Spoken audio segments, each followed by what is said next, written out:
right, well, good afternoon, everyone.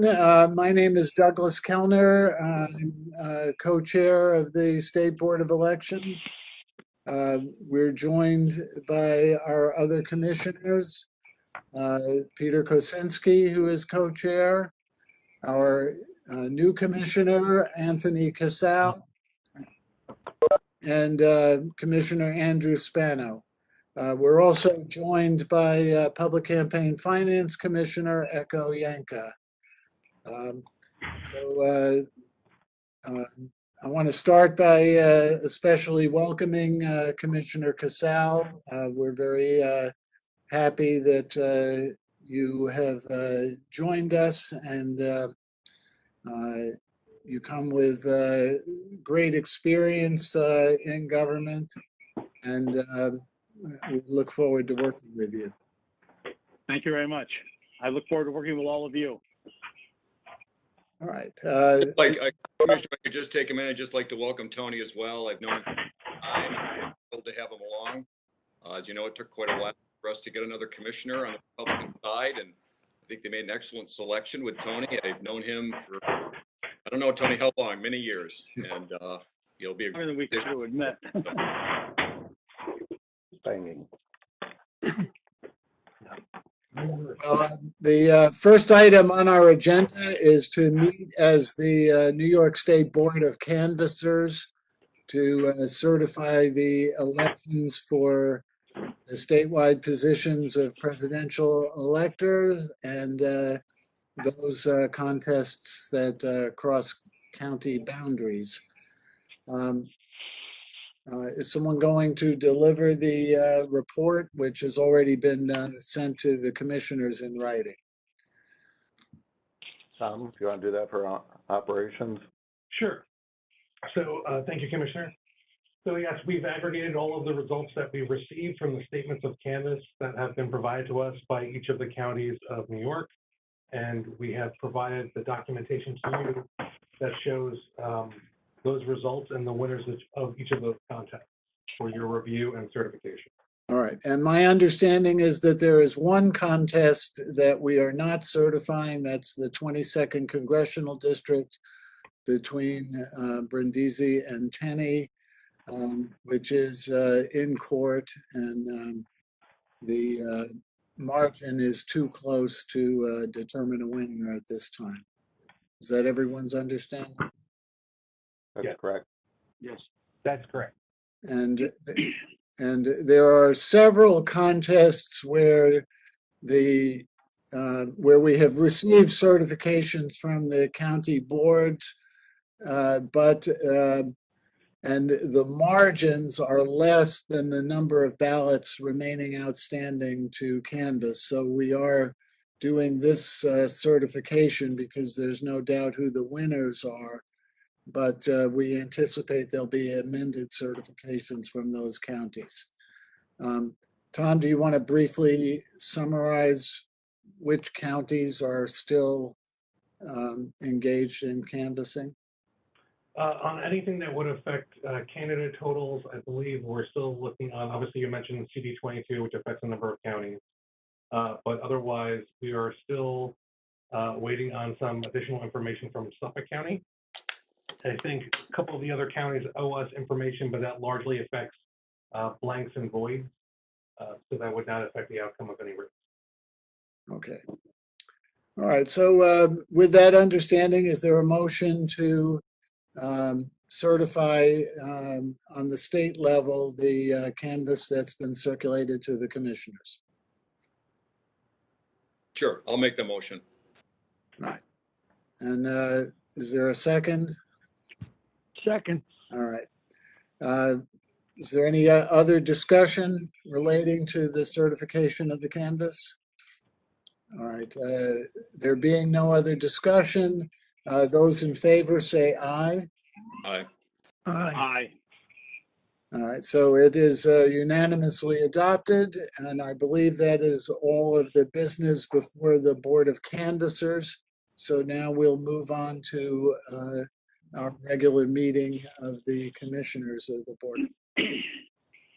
And the first item on our agenda are the reports from our staff. We'll start with the co-executive directors, Todd Valentine and Bob Brand. Well, We have the- actually, we have the minutes from the September 8th meeting. Oh, I'm sorry. Yes. All right. So is there a motion to approve the minutes? So moved. I'll second. All right, those in favor say aye. Aye. Aye. All right, the minutes are approved. And we'll now go to our reports. Just so I can write it down right, I heard 3. Do I? Yes. Do I vote on that because I was not at the meeting? That's what I was just wanted to be clear so that there was no doubt what we were doing. It's your call, Commissioner. You're entitled to vote, but you don't have to I'll vote. vote yes. I will vote yes. I'll take your words for it. Okay. Okay. Okay, sorry. Bob, you want to start? Sure. It's certainly been an incredible year. I want to thank everyone for their cooperation. There's been a lot of twists and turns from how to get ballot access completed through any number of events. So I think our staff and the county boards of elections and the voters in general, and the candidates who had to reach out and get information on how to conduct an election under these circumstances. Really did an incredible job. So I really want to point out that from it really was incredible.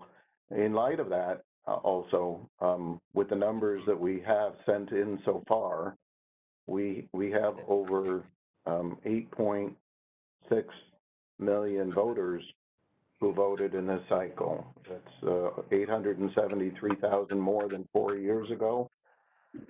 So to be able to deal with those kind of numbers with everything else that was going on with social distancing and the pandemic, et cetera, was also, very heavy turnout from a state perspective. Also, we've been working to prepare for today's certification. Is no easy task. Any number of our counties have had to deal with either the litigation, making sure everybody had a seat at the table, but a bigger table and a little distance between them in order to be able to transparently see what was happening and to come to a certification that they did. And that's not easy when you look at, COVID hotspots that broke out in Suffolk Board of Elections and in the Onondaga Board of Elections, and others have also had experiences with that also. But certainly they've had, an impact on the ability to canvass that led a little bit to the delay in preparing for today.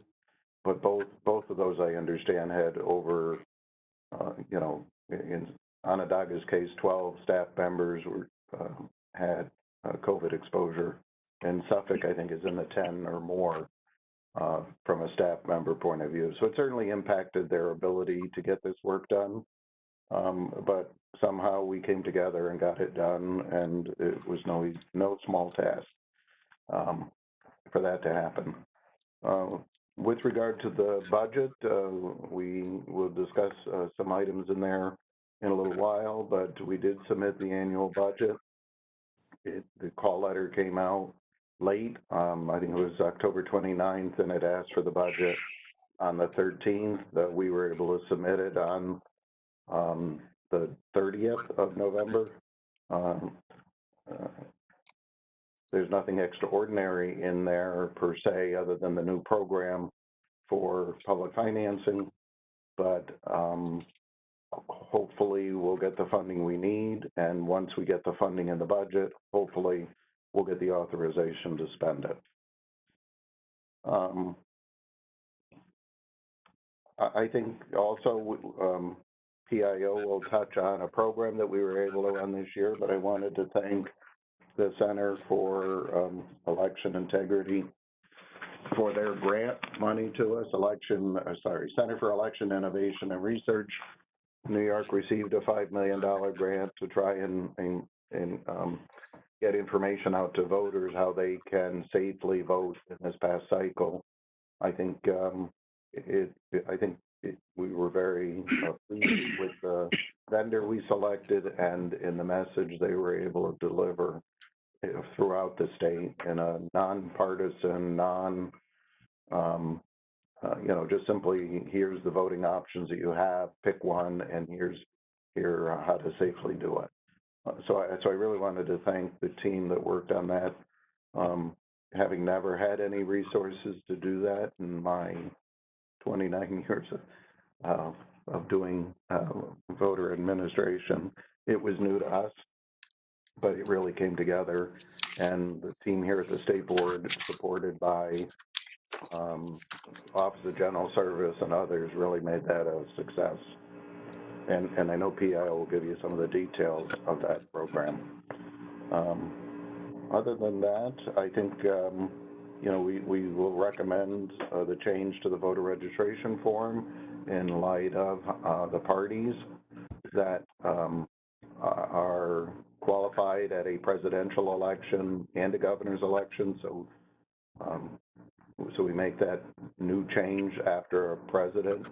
So that is on the agenda today. So the results of the certification you just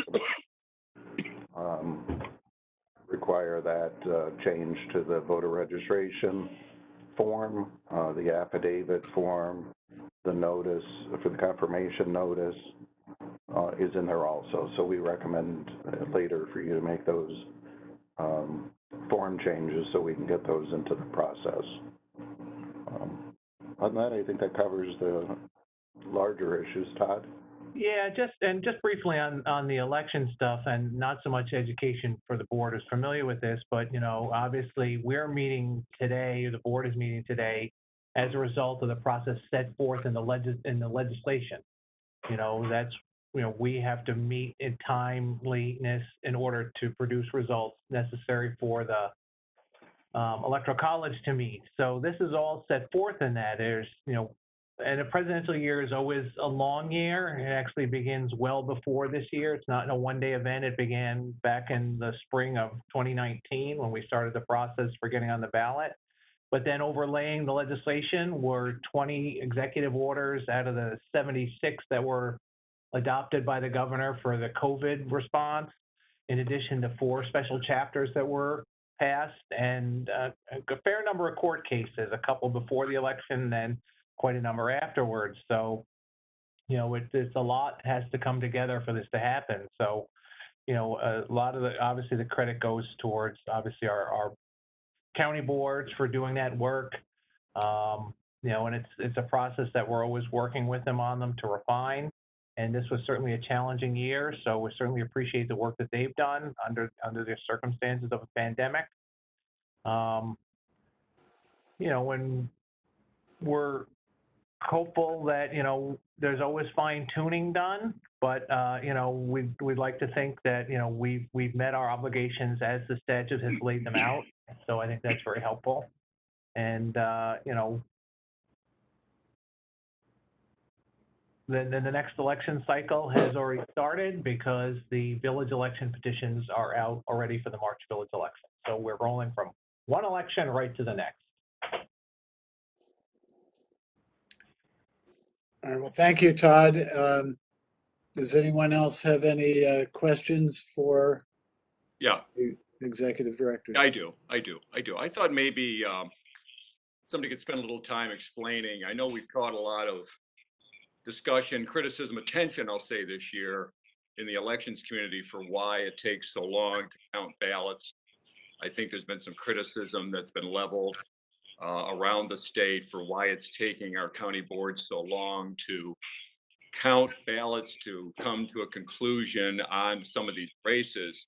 I think it would be helpful if someone, I don't know, Todd or Bob, could explain, the process that the boards have to go through when they are faced with such an enormous number of absentee paper ballots that were submitted this year.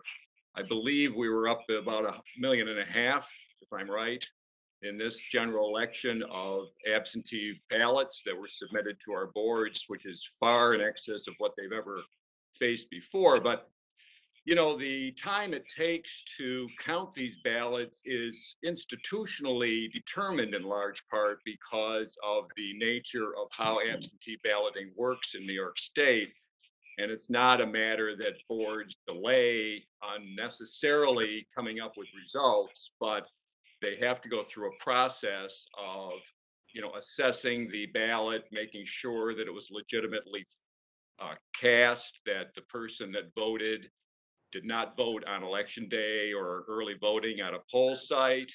They have to verify that the person who got the ballot was a person who applied for the ballot, and there's a whole process involved. So I think it would be helpful to just kind of walk through that. And I know there's a process we go to double check that people who have submitted ballots did not vote in any other jurisdiction around the state, and our counties have to wait for that kind of check to go on. But again, this process takes time, and it's not a matter of boards just arbitrarily delaying getting results out to the public. I know everybody wants to get the results on election night, and you know, we're used to doing that around the state and even around the country, getting results immediately, where this year, because of the enormous number of paper ballots in New York State absentee voting, some of these results were delayed.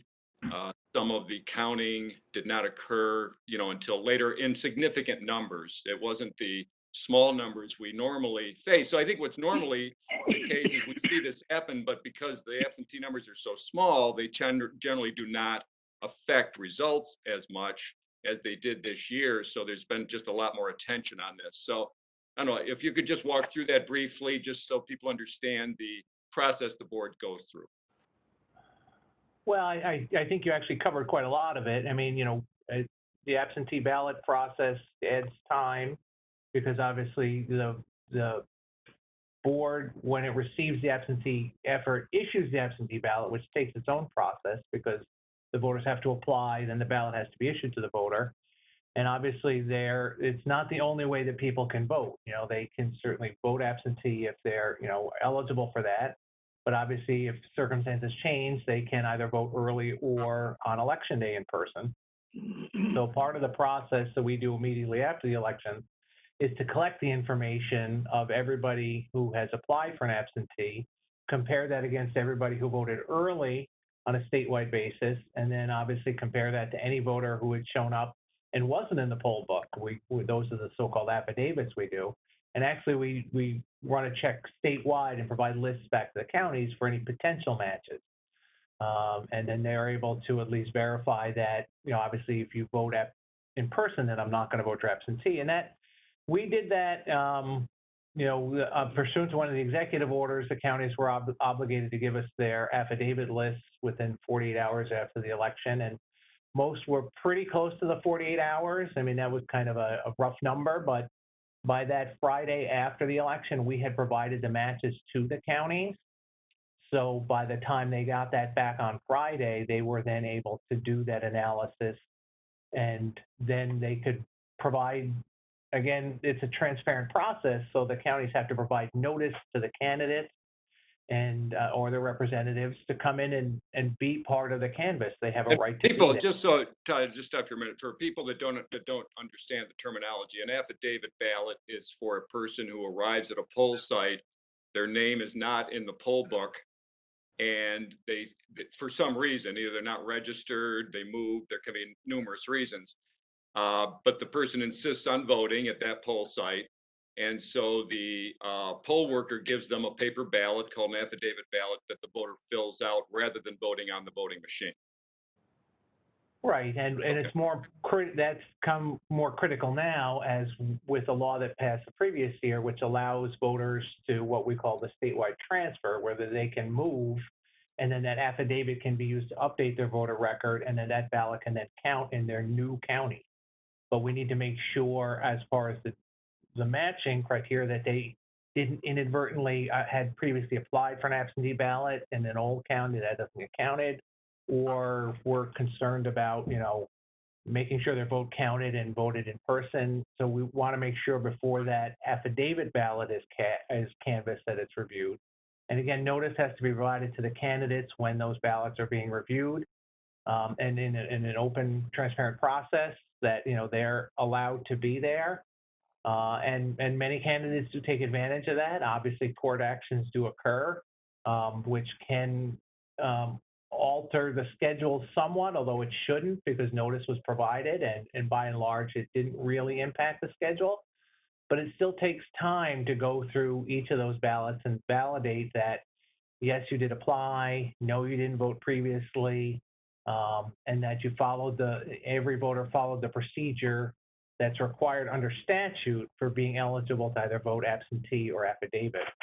And so that takes time, and the statute is designed for that. The counties have 25 days after the election to do their work, to complete that process. And by and large, most boards were able to meet that requirement. Normally, now we would not certify until December 15th, except in a presidential year, the time for us to do our work gets truncated. So, you know, in order to accommodate the meeting of the Electoral College. So, you know, it's a process it's not something that the counties really drag their feet. It just, with the sheer volume of the ballots, as you alluded to, it takes time to go through each one. Well, then there's a process where absentees typically aren't counted till at least 7 days after the election. And I think the reason for that is that allows all of the ballots to arrive before they start counting, because they have to be at the board up to 7 days after the election, or I believe 13 days for military. But most boards, as I understand it, wait for all of their ballots to come in so that they can count them by ED rather than piecemeal. It's, I think, easier for them to wait, and then they can see how many ballots arrived from a particular ED, and they can do those all at once rather than doing them piecemeal, which they'd have to do if they started early. And I think it's easier for the boards to do that, and it's frankly probably more efficient for those people that want to come in and see what's going on at the count, to sit there when all of the ballots are there rather than having it done piecemeal. And again, I think it's part of the transparency process to allow observer. You know, we've read a number of stories about how some states there's allegations of not allowing people in. I think New York's very transparent about that it does allow people to come in and oversee what's going on at the board as far as the counts go, to make sure that it's being done properly. But these delays are, again, I just want to point out, not because the boards just want to delay or can't get it together. There's a delay for a reason. That it's a more efficient practice to wait till everything's in and to start counting than to try to do a piecemeal, because I think if you do that, you can easily lose track of what you've counted, what you haven't, what EDs are done, which ones aren't. And I think it's just an easier process. So again, there is some built-in delays here, and they're not done just to delay results, but they're done with a legitimate purpose in mind, which is to make sure that, you know, they validate the authenticity of the person casting the ballot as well as the ballot itself. Yeah, that's correct. And New York is also, you know, among a small number of states that allows voters to return their ballots after the election. It still has to be postmarked by election day. We do have that post-election receipt date to give ample time for voters to return their ballots so that they can be canvassed. Okay, well, again, I just wanted to go through this a little bit because I know I've read a lot of stories. I'm sure a lot of people have, you know, criticized it. Now, there's the other aspect, which I'm sure Kim or Brian can speak to, which is some of these races go to court, then you get court intervention, you get a judge involved, you get delays based on court orders and court intervention to delay counts, or you know, that kind of process as well, which also delays the counting at the board. That's something really outside the jurisdiction of the boards themselves, and that can also lead to some delays. So, you know, beyond the regular statutory practice, there's also judicial intervention that can you know, cause delays in some of the counting around the state. And I think there was quite a bit of that this year. Yes, quite a bit. You know, I'd like to say something. You know, all these details are important for the public to know, but probably in the scope of things, this is not going to be unique to this year, that this will be something that may occur in other years, because we have a number of things that people have to deal with in this election. And as you were speaking, I was listening to all the complications. I was trying to jot things down. You had early voting in a presidential election. That's the first time we've ever done that in the state of New York. Yep. You had a pandemic, which raises all kinds of problems, but out of the pandemic came executive orders from the governor. Andy, They kept changing we dates. can't see you now. Andy, there you go. Thank you. Thank you. That's much. It's a little Italian movement, you know? That's all right. You had the pandemic, which had executive orders, changing dates, changing the way we had to do things, when we had to do them. Plus, you had the pandemic, which affected older people more than younger people. That affected a lot of the volunteers and people who worked in the various commissions and so on. So we had to get a whole effort out there to get people to man the polls. Then you had the absentee ballots, where I think we had a million more than we normally had, and they had to be counted exactly, and went through all the details that you just went through. In the background, we had training going on an ongoing basis for months in cybersecurity to make sure that no one interfered with the elections. All of those things were done, I think, beautifully by the people who worked in our system in New York State. And rather than apologizing for anything, I think we should be promoting an attitude that we did a great job. Now, I'm not saying me, because I don't do that much, but the people who worked in the system, taking all these things into effect, did a fantastic job in New York State. Hear, hear. Agreed. Agreed. Agreed. All right, anything else for our executive directors? Then we'll move on to our councils, Kim Galvin and Brian Quayle. Hello, commissioners. I think the best way to proceed with the council and compliance unit report today is to give a little update on the various cases that the unit has been dealing with, and then we'll transition into the discussion of the compliance unit report information. So quite a few things have happened since we last assembled or near then. In the League of Women Voters case, this is the state League of Women Voters case in which the board had been sued to extend the voter registration deadline to closer to the election. On September 25th, the motion for preliminary injunction in that case was denied at the trial court level. And on December 1st, the First Department of the Appellate Division affirmed the lower court decision, so the statute remains as is. Of course, I should note that the legislature is in the process of adopting same-day voter registration, and that actually may be on the ballot, should be on the ballot in November of this year. In the other League of Women Voters case related to the constitutional right to cure certain defects, the board arrived at an agreement to implement the legislation that the governor and the houses of the legislature had adopted in a way that satisfied the concerns of the plaintiffs in that case. The case itself is going forward, and there's a preliminary conference on January 26th, but we are hopeful that it may be able to be settled. In the Hernandez case, which dealt with the accessibility of absentee ballots, there had been a motion for a preliminary injunction similar to the one that was in effect during the primary. The court found in favor of the board's remediation plan, and we implemented that in November, but the case in chief will be continuing, and we'll be having discussions on behalf of the board with the plaintiffs in that case. In the what we refer to as the Sam Party case, in which the board was sued over the implementation of the law related to party thresholds, the trial court, as the board knows, ruled in favor of the board's position. The plaintiffs took an appeal to the Second Circuit, been fully briefed, and it's on for oral argument on December 15th. I would also note that there's a very similar case, which has been deemed related, involving the Green and Libertarian parties. And that case is still in the discovery stage, and the discovery stage in that case does not end until February. And since the last time we met, we were sued in the Deutsch versus New York State Board of Elections case.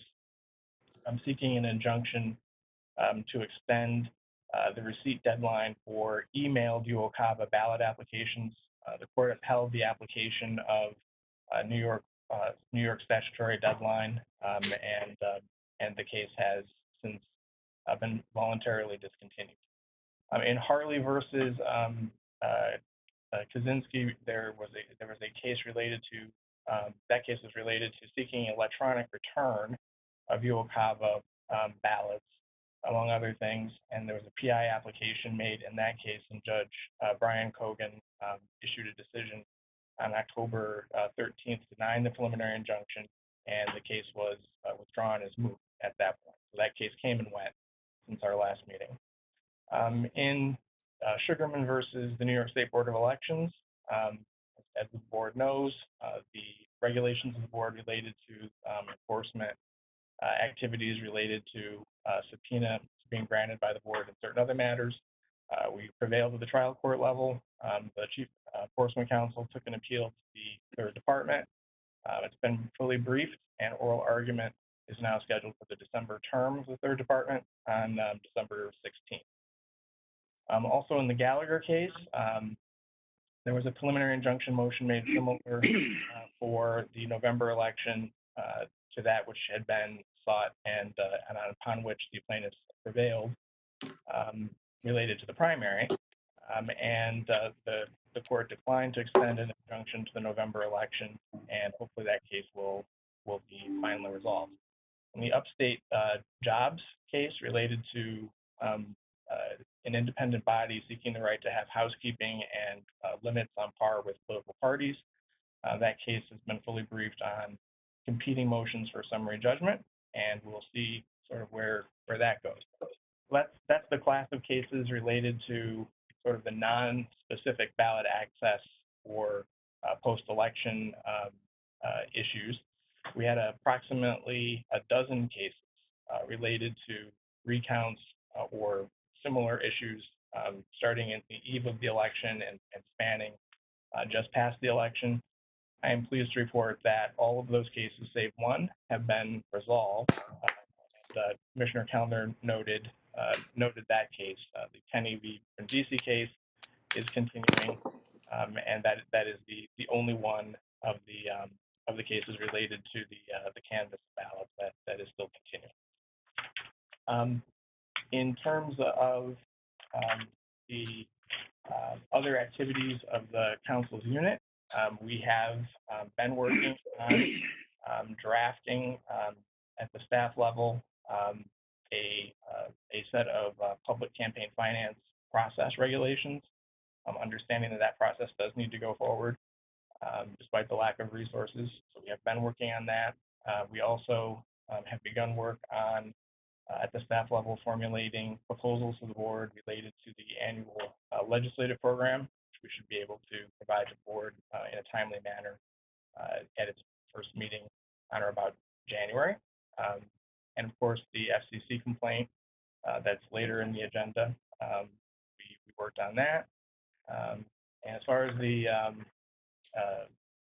mainstay of what we actually did, which doesn't fit well in the summary on any kind of report, providing assistance to the county boards of elections as they've sought to navigate these very difficult and trying circumstances, given the legal backdrop of what they're doing, having changed substantially as the process unfolds. We spend a lot of time providing support to the county boards of elections and the work that they do. For the compliance unit, we have some numbers for you. The number of paid internet and digital ads that were filed as of 12/2 of this year. There were 308 filings made representing 114 different independent expenditure committees, and so we've continue to implement the provisions related to the disclosure of those items. As far as the July periodic is concerned, as of December 2nd, there were still 3,509 outstanding non-filers, and the total number of referred deficiencies that remain deficient is 1,411. The work of the committee, the work of the unit overall, 159,000 reports have been received. 143,218 have been reviewed, and the ratio of deficient training and compliant has remained pretty much the same. And there's not a substantial backlog in the review work that needs to be done, even with the filing of the pre and post-election reports related to the election just passed. And I think that's it in a nutshell. Great. Kim, do you have anything to add? No, that about sums it up. All right, well, let me just extend my thanks to the councils because with so many, as the other aspects of election administration this year, the number of lawsuits has really put a very great burden on the council's office, and they rose to that. And I know that there were many late nights in terms of preparing papers for the various court proceedings. And I also want to acknowledge that the Office of the Attorney General provided additional resources and representation for the agency that was very helpful and productive. So my thanks to them. Commissioners, if you have no other questions, we'll move to our next reports from election operations, Tom Connolly and Brendan Lovulo. Thank you, Commissioner. Obviously, staff has been available and very busy to the county boards throughout the early voting period and election day. I actually went out to Shenango County on the first day of early voting as they were in the midst of a cyber incident, which had impacted some of their systems. I was happy to report that the first day went very smoothly. So I'm glad that they were able to continue operations of the election there. We did obviously work with the other units, as we always do on election night, to get the results from counties for both early voting and election day in order to publish that information on our website. We did collect the information, as has been mentioned previously, from counties on both their affidavit and absentee voters, in addition to getting their voter history, so that we could do aggregation and a statewide matching so that they could start their canvassing early. We collected statements of canvass for the general election and aggregated all that data for the commissioner certification, which happened earlier in the meeting. We will obviously go ahead and deliver the official documents to all the appropriate entities, and we'll be sending out letters and certificates to all of the winners of contests. And also, as part of our continued conversation with New York City regarding ranked choice voting, we had provided them with a draft of what a possible testing plan could look like back in October. We had a meeting between staff here at the operations unit and also with executive and operations staff from the city board to look through that plan. We are waiting for some formal feedback from them. They did provide us with a copy of a request for proposal that they had published at the beginning of November, which actually is returnable on Monday, the 7th of December. That document does state that if required by the state board, the vendor would have to submit any of their software to us for either authorization, certification, or approval if merited. With regard to voting machines, we will have a couple of systems to bring before the board, likely at the next meeting. For ES&S, they submitted a full voting system, which includes the ExpressVote XL hardware. It also includes DS450, which is a new piece of hardware. It includes the existing DS200 and 850, and also an updated EMS software. With regard to Dominion, They had submitted a minor modification that dealt with both the ImageCast Evolution, or the ICE, and also the ICP. Both of them were firmware updates, and on the ICP there was also, well, the ICP was an enhancement to the ballot processing, the image processing. The ICE was just an update to the firmware for printer hardware that was already approved as de minimis back in April. And there was also a hash export utility. So we'll be providing the reports on both of those systems to the commissioners for consideration at the next meeting. Democracy Live, which has been mentioned in the past at a few meetings, has stated their intent to submit their ballot marking device for testing and consideration for certification by the state board. Their system basically is just a ballot marking system. They can work with the two existing certified systems in New York, the ES&S and Dominion. They can take the information that comes out of their election management systems. They can then provide a voter with an accessible voting experience. They can then print on demand a ballot that will be able to be scanned on the existing certified optical scan hardware.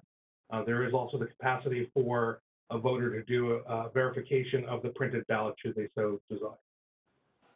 Other than that, I wanted to obviously thank my staff. They've been doing a great job, and there have been a lot of late nights with entering the data and proofing it, so I appreciate all of their hard work. Brendan, did you have anything in addition? No, I just wanted to echo the everything that you said, and also the special thanks to our staff. You know, I mean, this whole process really began in March when everything shut down, and we actually ramped up the collection of petitions and everything else. So I can't speak enough about how great of a job that everyone's done here throughout, not just our unit, but we've had help from other units as well with the influx of papers and everything else that we've gotten. So thank you very much to all of them. All right, well, thank you. I am interested in the paperwork behind these new voting machine certification processes. Have we actually received the reports on the Express Vote XL? From SLI, we do have a final report, and we just have to, I think, approve the near final draft from NISTEC, and we will provide all of that information along with the technical documentation that we normally would give you. Obviously, that's kind of large, so we'll probably provide it to you in a download form so you can have access to it. And when do you expect that will be distributed to the commissioners? I would probably say not later than the end of next week, but probably less than that. Okay, so, all right. And with Democracy Live, is there also paperwork involved in that yet? So Democracy Live has submitted, like I would say, an initial application, although it was incomplete. And so we had a call with them last week about some of the additional details that we wanted to receive from them. So I'll provide that information once I have a complete set from them. All right, thank you. Anything else? All right. Then we'll move to the reports from Public Information, John Conklin and Cheryl Kauser.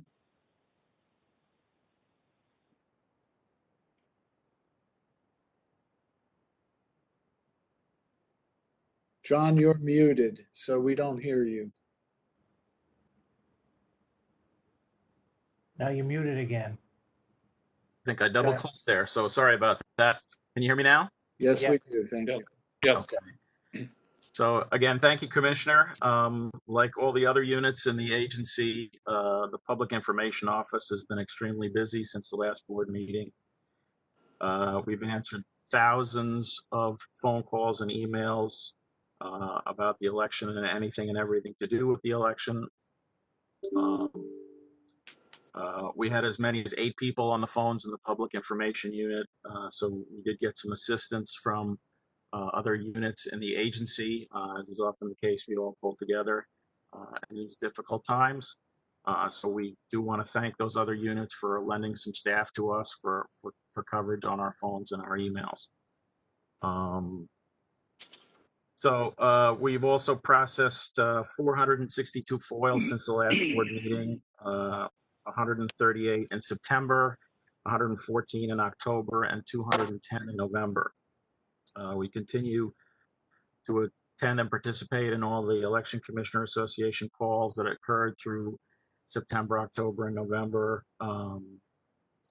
We've been having meetings with regard to the online voter registration system and the automatic voter registration system in anticipation of that legislation being signed later this year at some point. We were asked by a number of county boards to issue some kind of statement with regard to Sharpies, which we did. We put out a press advisory letting people know that if they used the Sharpie, that it was okay and that the voting machine would count their ballot. That was as a result of a meme that sort of went nationally. And, you know, I don't know that we used a lot of Sharpies in New York State, but we felt compelled to issue that to take a little pressure off the county boards. With regard to the website, we posted unofficial election results for the general election, obviously. We have also posted the official results for the June 23rd primary, for the June 23rd presidential primary, and for the special election in New York 27. We posted the webcast and the transcript for the September 8th board meeting. We also took down the absentee ballot portal that was up on our website. Approximately 700,000 applications were processed through the statewide portal and directed to the county boards on a daily basis. Just to be aware, the portal did not include New York City or Erie County. They had established their own portals. So that number represents all counties except those two jurisdictions. With regard to NVRA, we continue to be, there are no in-person board visits going on for the NVRA unit. We continue to monitor the counties for any anomalies, but we are working on setting up a remote schedule to continue board visits going forward, so that we can complete the customary visit or the visits within the customary 3-year period that we follow. So we're looking to at least visit 19 boards remotely if nothing else changes this year to complete that process. We're also collecting data for the post-election DOJ surveys. With regard to the website accessibility coordinator, we continue to have internal meetings with the information technology unit and our vendor level access to work on parts of the website that have ongoing responsibilities. And lastly, I'm just going to preface it by briefly discussing, but then handing to Cheryl. We did receive a grant of $5 million from the Center for Election Innovation and Research. The purpose of the grant was to improve the effectiveness and efficiency of election administration by funding election offices to educate, inform, and communicate with voters. So we did put together a media campaign with the help of the Office of General Services, and Cheryl's going to talk about some of the details of that. And then she'll also give a recap of the statewide grants that we administer as well. Thank you, John. I'd also like to mention that this year the voter lookup also included early voting locations and hours. It's very beneficial for voters when they logged on and they could find not only their election day poll site, but early voting information. And the unit also provided a security briefing or attended a security briefing to the FBI and the Department of Homeland Security in New York City on October 22nd to review New York State election law. Regarding grant administration, I'll discuss grant administration and then our media campaign that we're all very proud of. Regarding grant administration, the state board is required to report to the Federal Election Assistance Commission on the 2018 and 2020 election security grants, the shoebox or the submission of HAVA operations expenses by boards of elections, and the HAVA CARES grants. We made our 20-day post-general report on the HAVA CARES funds to the Election Assistance Commission on November 20th.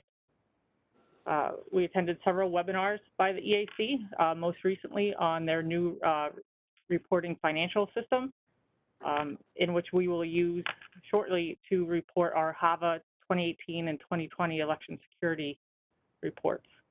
Those reports are due December 29th. We have been working with the Office of General Services and expect to have that report submitted next week by the 11th.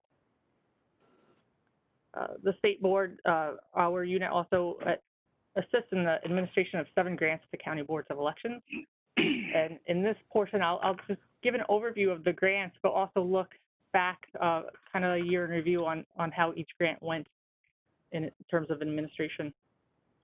We have the HAVA Education and Training Grant, in which is $1.3 million available.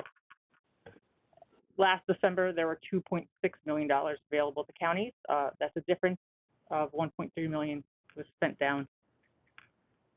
There's the New York State Poll Site Improvement Fund, which currently has a balance just shy of $1 million.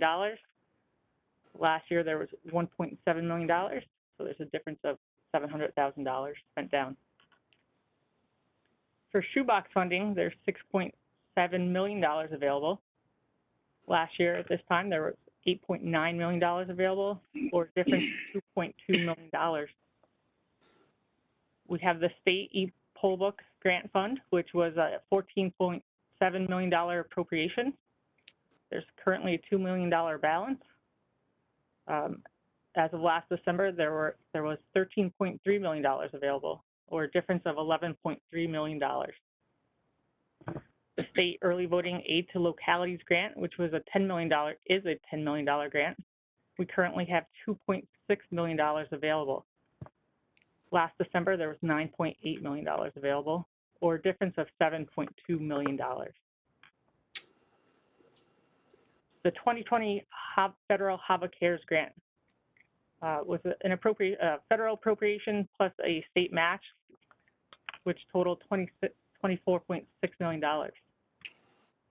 Currently, there is less than $1 million left, or approximately $865,000 left to be spent or claimed. We have spent down $23.7 million of those funds. And there's also a newly created cybersecurity election remediation grant of $9 million. There haven't been any claims submitted yet. 40 contracts are in. So over 2020, we have processed approximately $46.4 million in claims for payments. Remaining towards the end of this year, there will be $4.6 million, or I'm sorry, $23 million remaining. 4.6 million must be spent by the end of December 31st. So heading into 2021, we will have approximately $18.8 million in grant funding left. Half of that is the cybersecurity remediation grant funding of $9 million. The county boards have been working diligently in submitting claim for payments. For the HAVA Cares Fund, there was a December 16th deadline to get those claims into us. The majority of counties exhausted their funding. We're working with approximately 5 counties to get below the 20% state match. And again, those funds must be spent by December 31st and related to the 2020 federal elections. The state aid to localities and the e-poll book grants, the eligible expenses must be spent by December 31st, 2020. And all claims for payments are due next year, March 31st. So the Public Information Office will continue our outreach on the HAVA Cares, the e-poll book, the aid to locality grants, and all those funds that must be spent down by the end of the year. We also are conducting outreach on the cybersecurity remediation grant to have contracts submitted.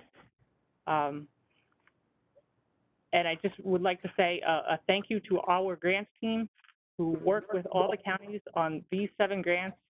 And as they receive claim for payments, they review them all and provide suggestions. Perhaps you want to spend your money on this grant first to exhaust your funds and then work on the other grants. So thank you for all of their work. Thank you. Moving on. You're welcome. You had Yeah, you mentioned one grant program which you called the Shoebox. Do you want to explain what that is? Absolutely. That is, and I mentioned it the first time, it's the submission of HAVA operations expenses by boards of elections. Shoebox can be used for any purpose supporting a federal election. The list of uses is widely permissible, from voting machines to any supplies needed at a voting site. In fact, it covers almost any expense the other grants do cover, perhaps. And as I said, there's approximately $6.7 million left in that fund. And when did the federal government appropriate those funds? Well, Commissioner, we took over the fund internally this year, but I want to say, and please correct me if I'm wrong, 2006? Right. Okay. So these are funds that basically the county boards are banking, that they, and there's no guarantee that the federal government is going to roll over these funds in the future if the counties don't spend them, right? That is correct. And we did spend down 2.2 million. I would like to think that's probably because the 3 grants that expired this year, many counties were focused on expending those grants, and hopefully will utilize the Shoebox and also the HAVA education training grants soon. Yeah. Certainly there was a lot of fiscal pressure put on the counties this year, and the state funds helped very much for the primary, but I think we're also aware that the counties had to incur additional expenses in running the general election with the new programs that were initiated this year that were not fully funded. Certainly. I could provide further statistics next meeting, but the majority of the category of the spending from HAVA Cares was on postage and additional mailings. Okay. All right. Any other questions? Then we'll move to If you don't mind, I would like to speak about our statewide media campaign. Certainly. Go ahead. Great, thank you.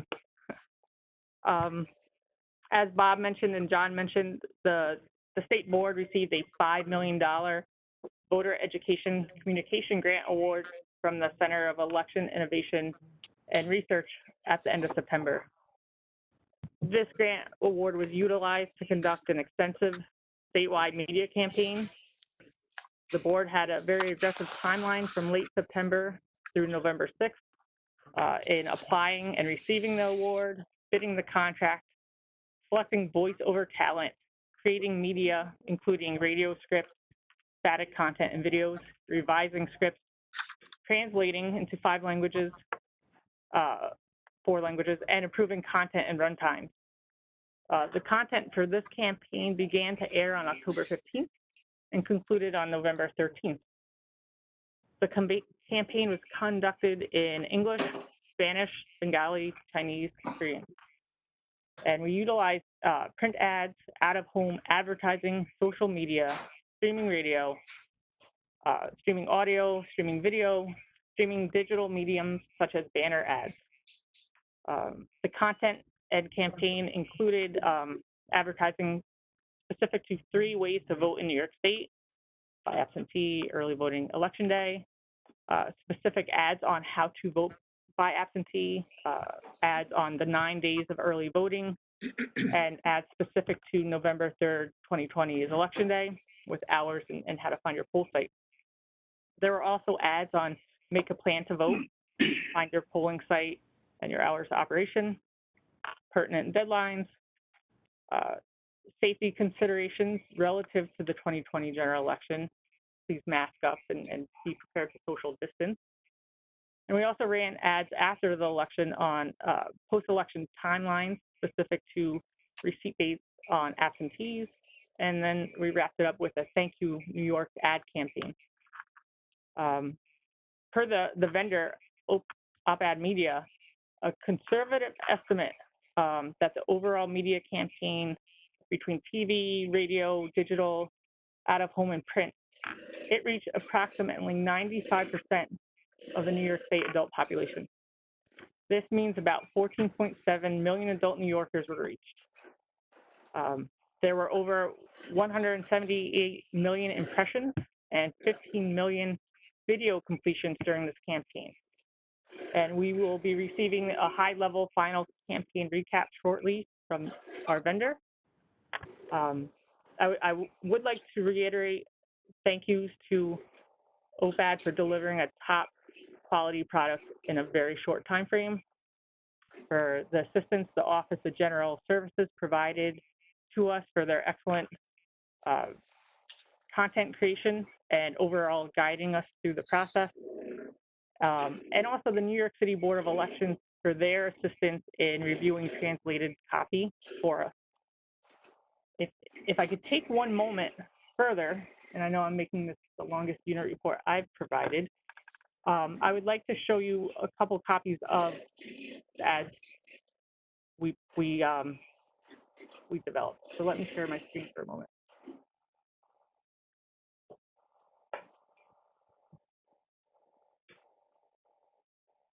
Okay, is that on? Yes. So this is a Yes. copy of our out-of-home media campaign placement visuals. So these are some of the digital billboards around the state, in the Bronx, Manhattan.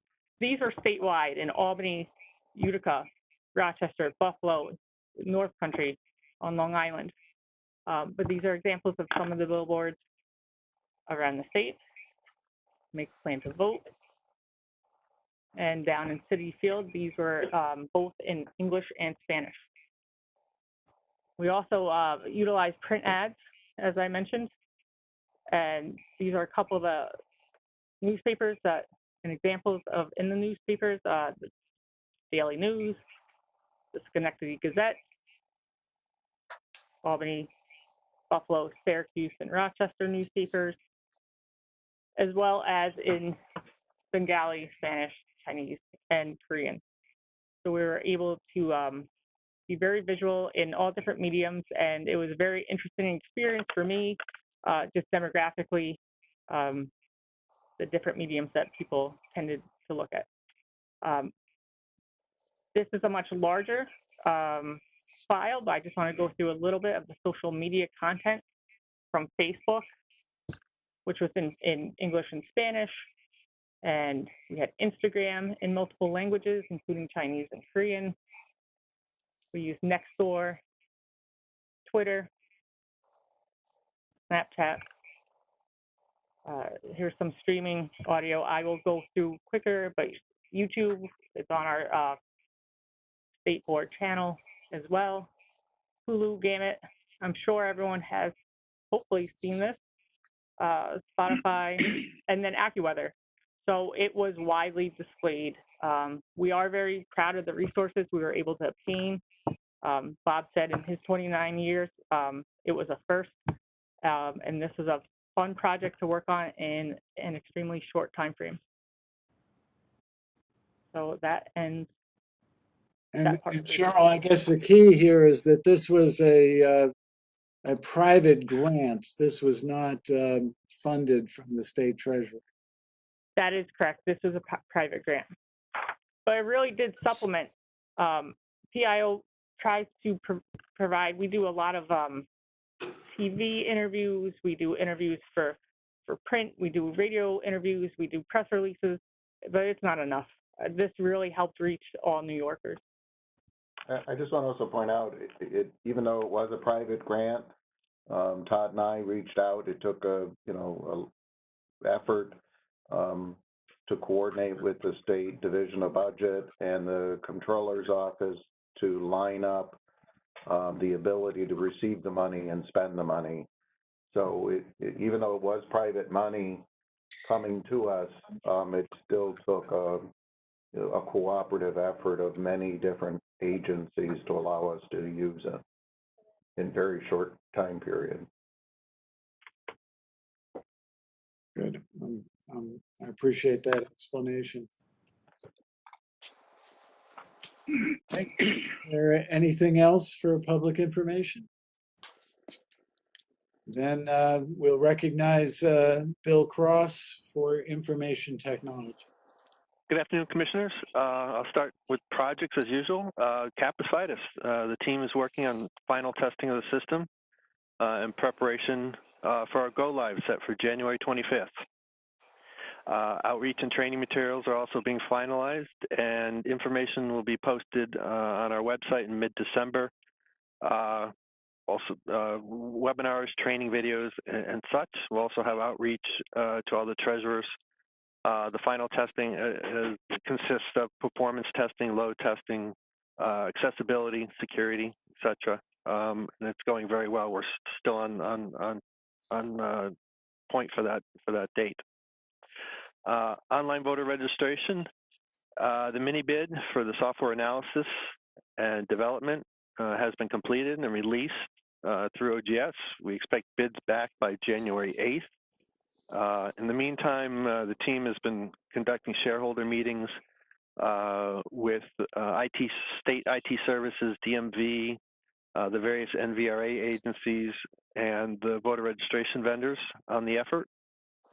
For Nice Voter, we're currently working on several enhancements, as always, it seems. As Cheryl noted, just prior to the election, we added the ability to look up early voting poll site locations, including hours, maps to the locations, and directions. We're now working on adding the display of local ballot information for January to that system. IT has also worked with executive, admin, council, others to develop the state fiscal year 21-22 budget, including an initial budget for the public campaign finance and IT needs around that. In terms of security, I'm happy to report we had a secure election. The secure elections team hosted daily touch points with all our various state and federal security partners, as well as monitoring several internal and external sources throughout the campaign, throughout the election period for security information. I'm also happy to report that all county boards have now submitted and we've approved their cybersecurity remediation plans. With these plans in place, they are now able to utilize the $9 million grant that Cheryl spoke about. They also need a contract to go along with that. 40 have been submitted. We're trying to get the others, and we'll be more outreach to the counties to get them finished up now that we're post-election. But that's significant progress. Also, building on the cybersecurity directive we issued just prior to the general election, the Secure Election Center has begun development of a comprehensive set of cybersecurity standards for the county board, which will ultimately be issued as regulation. We're targeting the January timeframe. This will formalize many of the practices that the counties are already doing, but also add some industry standard practices that will greatly enhance the security of elections at the county level. As always, we're also working to improve our own security infrastructure. I can't go into details in a public setting, but one of the things we're doing right now will significantly increase our ability to have visibility across all our systems and correlate a lot of that information. It's a significant addition to our abilities. In terms of the website, I know many have touched on it. Obviously, a significant increase in traffic leading up to the general election. In particular, the absentee voting webpage, probably significantly driven by the media campaign, but it had 1.2 million views alone in just October. The voter lookup function had 11 million views over the September-October timeframe, with 1.3 million on election day alone. Also, as John noted, the absentee ballot portal processed over 700,000 requests for ballots in the state, not including, obviously, New York City and the area, as John noted. So any questions?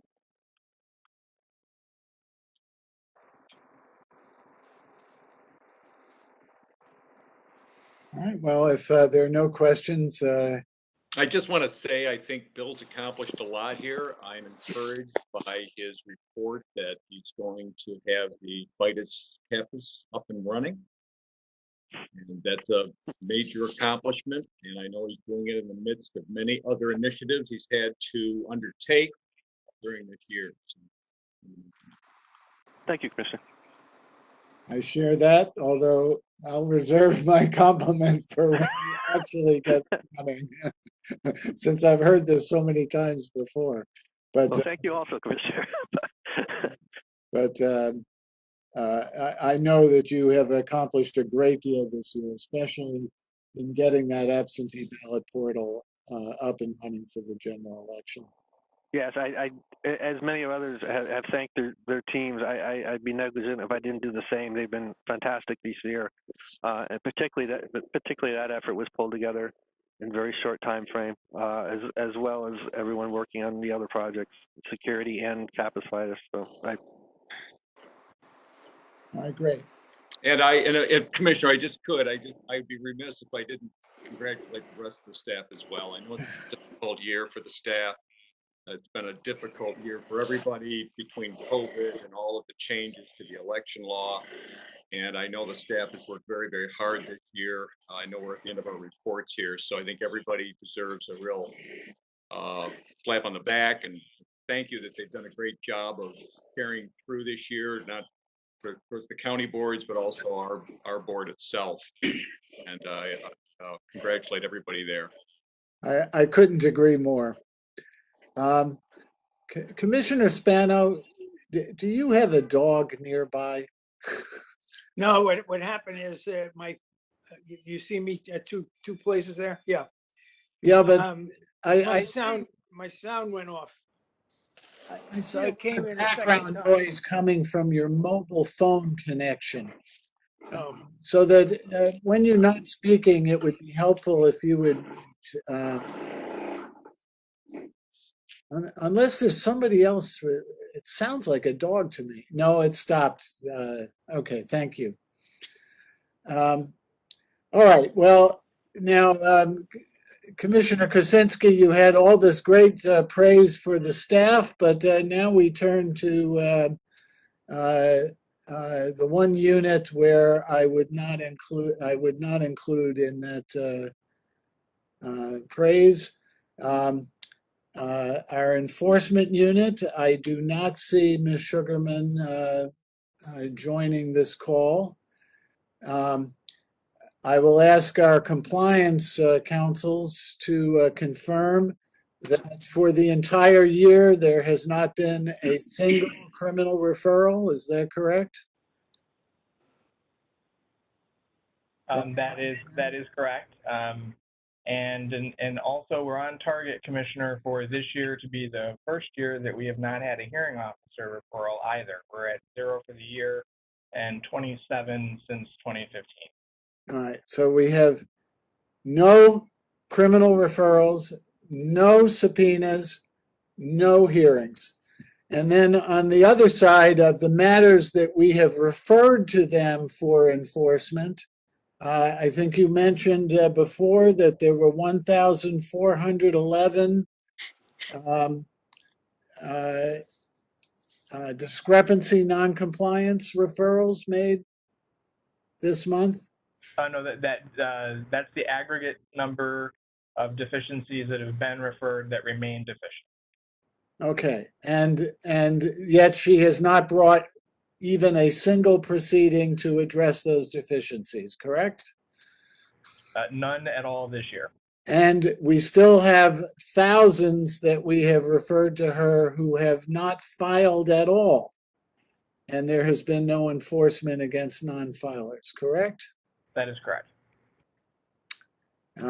And I guess I want to emphasize that the commissioners of the Board of Elections do not have the power to remove Ms. Sugarman for non-performance of her duties. That rests solely with the governor.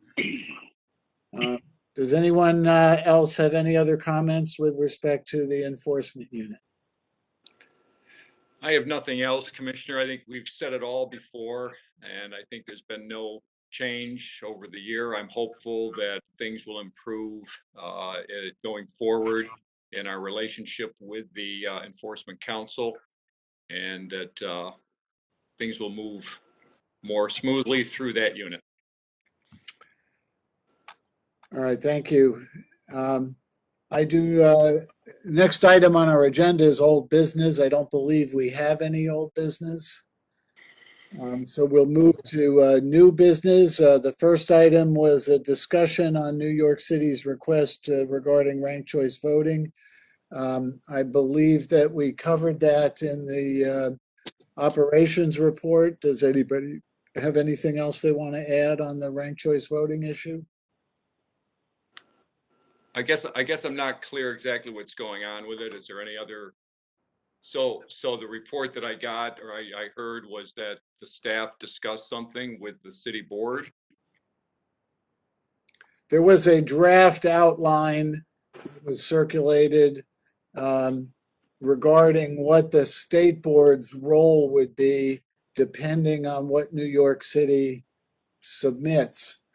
I guess to summarize it very quickly is that if there is a change in the source code to the DS200 machines, then that would have to go through a certification review process.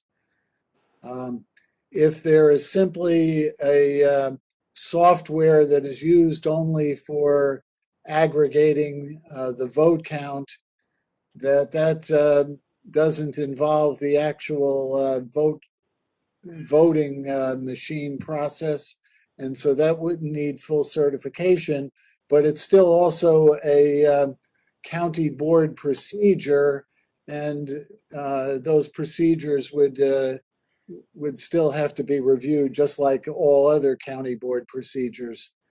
Is that a fair summary, Tom and Brendan? Go ahead, Brendan.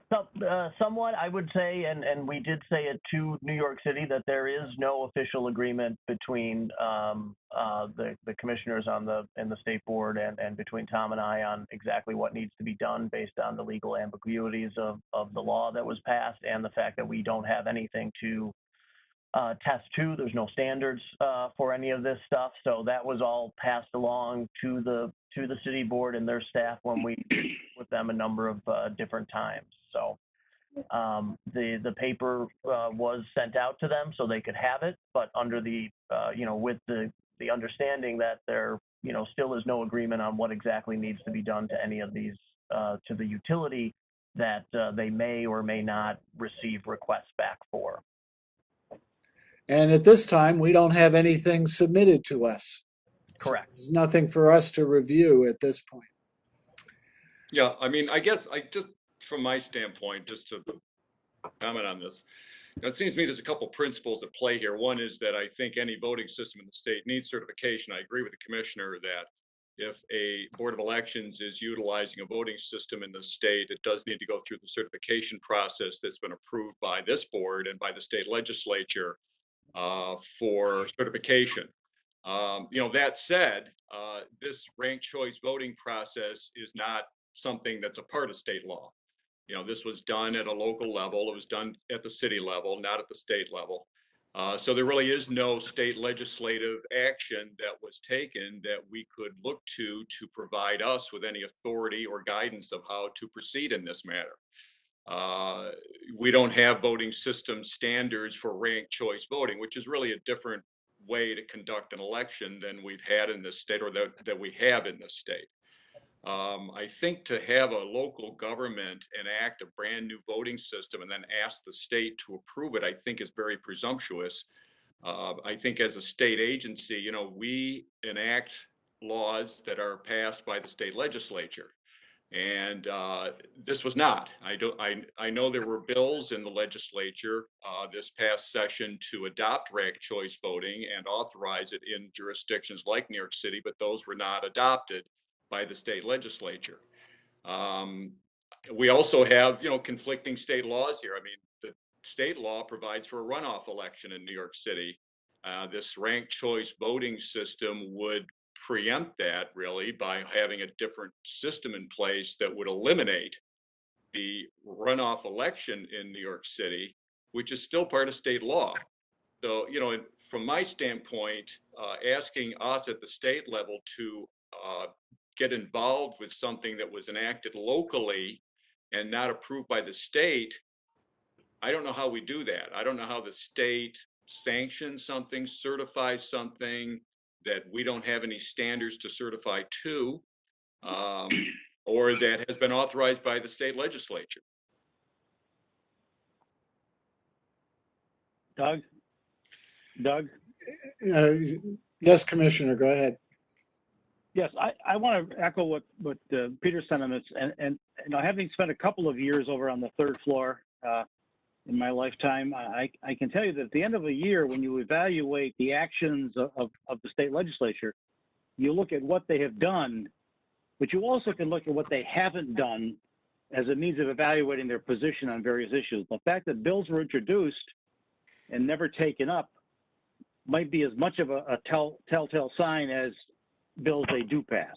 So I think until the legislature takes action, and my concern would be there's how many municipalities in the state, if every town or village or city felt that they could change the laws and have their own form of voting without coming to the state legislature, we'd have a hodgepodge mess across the state. So I would agree that this is not really something we should be dealing with at this time. Commissioners, I would simply point out that there has been no legal challenge to the system. And I believe that if there were, it would be unsuccessful, that the Court of Appeals has ruled that other municipalities have the right under the home rule provisions of Article 11 of the state constitution to adopt systems consistent with the authorizations in their various charters for the conduct of voting. And there have been challenges in the lower courts, for example, to the city charter revisions of the petition requirements and the campaign finance restrictions that are stricter. Well, the campaign finance restrictions are stricter. The petition ballot access requirements are actually half the level as provided in state law. And so far, the courts have upheld all of those. We have a mandate under Article 7 of the election law to supervise voting systems. So if there is a legally enacted local voting system, then we need to perform our duties with respect to that. And then every county board of elections is required to submit their procedures for review by the state board, and certainly whatever procedures the city uses to implement ranked choice voting would be subject to our overall review. So that's my view. We'll see if someone brings a court challenge to this, and if not, I think we need to do our part. Well, again, I would just reiterate that I think our part is limited to what the state legislature authorizes us to do. I think that's been done in the certification process of voting systems. There's statutory provisions. We've issued rules and regulations pursuant to those about certifying voting systems.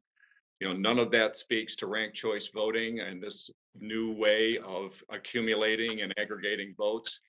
And I just don't see where we have the authority as a state agency to enact something, again, that the state legislature has not approved, has not sanctioned. And as I said earlier, and Commissioner Cassell, reiterated, has in fact chosen not to. I mean, the state legislature could have approved this and chose not to. And I think that's significant. They didn't choose not to. It's just they deferred to the city government. All right, look, I guess we're not going to resolve this today. I do think we have an obligation to carry out Section 7-202 of the election law. But there's nothing before us now. So the city hasn't submitted anything, so there's nothing for us to do. Okay, well, I just wanted my, position to be known. I don't want to say something, or no wait to say something necessarily. I just wanted to get it out there. Okay, so next is the resolution to approve the revised voter registration form. Todd and Bob brought this up in their reports. Is there anything to add? Does anyone want to discuss this resolution? Yeah, I think we should just note what it is. My understanding is this is reflecting the outcome of this past election, where I believe 3 of the recognized parties failed to meet the threshold necessary to retain their position as a recognized party in New York for voter registration purposes. And so the new registration form will delete those 3 parties, as I understand it, and reflect that there are now 4 recognized parties in New York State on the registration. Is that correct? We lose 4 parties. We lose 4 parties. I'm sorry. Can you just enumerate which ones were Sure. away? The new standard for reaching in a presidential year qualified the Democratic, Republican, conservative, working families. The ones that did not meet the standard is the Green Party, the Libertarian Party, the Independence Party, and the Sam Party. All right, thank you. So that's just for clarification. So that's as I understand it, that's the only change that's being made to this form is to eliminate those 4. Okay. That's correct. All right. Okay. All right, so Commissioner, do you move the resolution? I'll move the resolution. Is there a second? I'll second. All those in favor say aye. Aye. Aye. All right, it's unanimously adopted. So now we'll move on to public campaign finance, and I will note that Commissioner Yanko is with us and will participate in this discussion. I think the main issue is that we need to approve the proposed budget. Does someone want to just present that or explain it? Bob or Kim? So in the budget that we presented this year, we've done what we've attempted to line up the current structure of the state agency in the budget into 3 parts. We have the agency that deals with non-enforcement. I guess there's the enforcement division. That's one part. There's the agency for the day-to-day operation of elections is another part, and then public financing is a third part. The public financing portion provides for the members of the Public Financing Commissioner to approve a budget and submit it to the Division of Budget and the governor not later than January 1st, so that their needs can be communicated to the governor and the legislative leaders during the budget process. So we provided a draft in the budget, and also for you, that laid out the money that would be needed for public financing. And it's for the next fiscal year, it is $7,337,000 in a number of areas that include IT, some equipment, people, rent for office space, things like that. We put in a budget request in a side letter last year to get money in this fiscal year's budget so that we could begin the work to support the commission and also to get a start on setting up the business rules that are required under this new program, and get a start on developing the computer system, et cetera, that people will file and use to track these. So we also put in a little bit of information in this budget that point out we didn't get any of that money, and if there's any way possible, we still would like to get it quarter of the year, would be January through March money, but we weren't specific other than to say give us a quarter of what we asked for last year. So that's the proposal that's before you in the form of what we submitted in the budget. Todd and I, in order to meet the deadline, just simply pointed out the public financing is subject to your approval. All right. I will move that we approve the proposal prepared by the co-executive directors. Is there a second? Second. Yeah, I second it. Gotcha. Can I just ask a question? Go ahead, Peter. So we are meeting now as the Public Finance Commission to approve the budget because the statutory provision says it's the commission that has to submit the budget to the legislature. Is that correct? That's my understanding. Okay. So we'll just meet for this purpose of doing that, and Commissioner Yanko can join in with us to support this and send us forward. Is that the proposal? That's my understanding. Okay. Okay, I just wanted to understand. Okay. I was muted when I just said a few words saying I seconded a few words. Okay, thank you. Okay. Good. All right. Does anybody want to have any substantive discussion over this proposal? Well, I guess I would just like to get so the budget we're submitting, I mean, this program is supposed to be up and running by 2022, as I understand it. So the budget we're submitting is to start the process of trying to hire staff and get the new information out there that would be used for, the computers and the way this is all going to be programmed. So I'm assuming these are startup costs that we are identifying in this budget? We identified, just in response, the startup costs in the side letter that we submitted in February. Okay. It's hard to get our arms around, since we received none of that money, if we don't really have the resources to start until sometime after April of 2021. It's going to be a lot harder to meet the deadline, to have a program in place and people can be trained what the contribution requirements and reporting requirements will be starting in December. I think it's December 9th, or excuse me, November, somewhere around, early November 2022. So this is the money to get us through from April 1st of 2021 until March 31st of 2022. If I could just add, Bob, and just, I might sound like a broken record if anybody's heard me on this particular issue since I was on that committee. However, if we do not have money to begin the software development and we're already late, this program will not make it. We will not be ready. We're already behind schedule. And I don't know what else to say other than this requires an entire software development upgrade.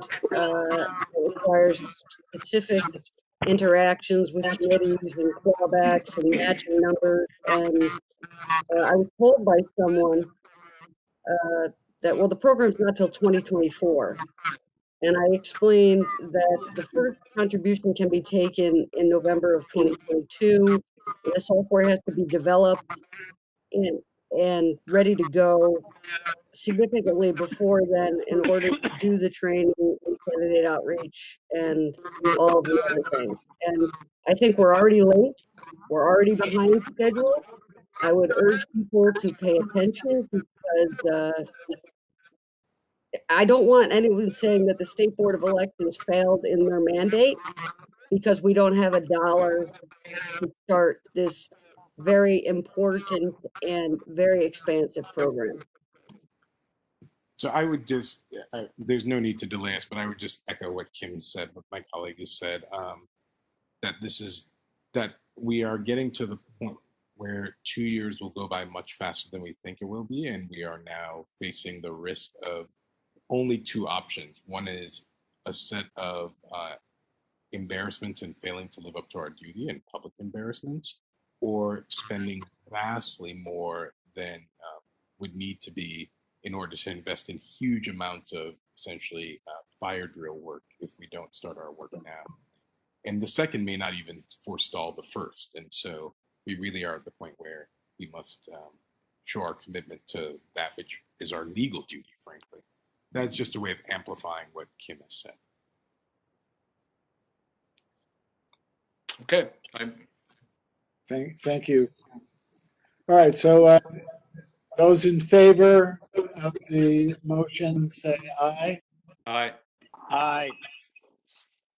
Okay, so it's adopted unanimously. I guess I would also add that we're missing two commissioners from the Public Campaign Finance Commission. One to be appointed by the governor and one to be appointed by the Republican legislative leaders. And I hope that they will recognize that those every day that passes without making those appointments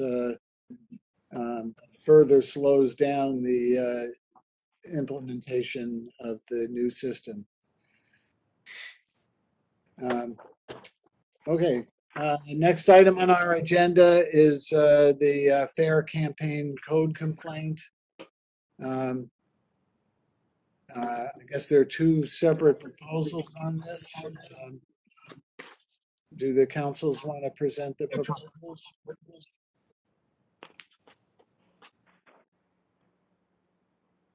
Hello, this is Brian. There are, as the commissioner said, two proposals.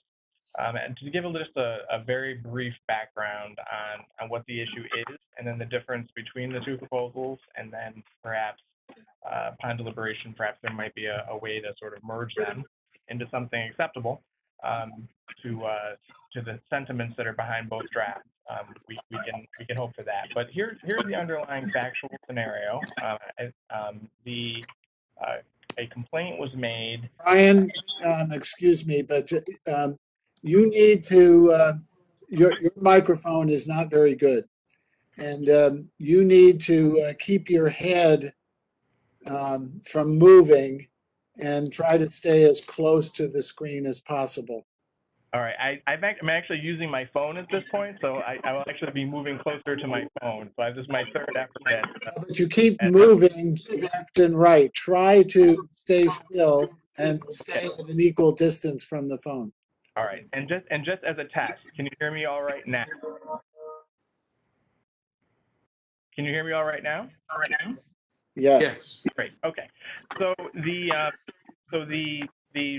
factual background is that the Columbia County Democratic Committee sent out a mailing, including an absentee ballot application and a set of instructions in an envelope that was directed to Democratic voters in Columbia County. In an envelope that on the outer mailing envelope included as the return address the Columbia County Board of Elections.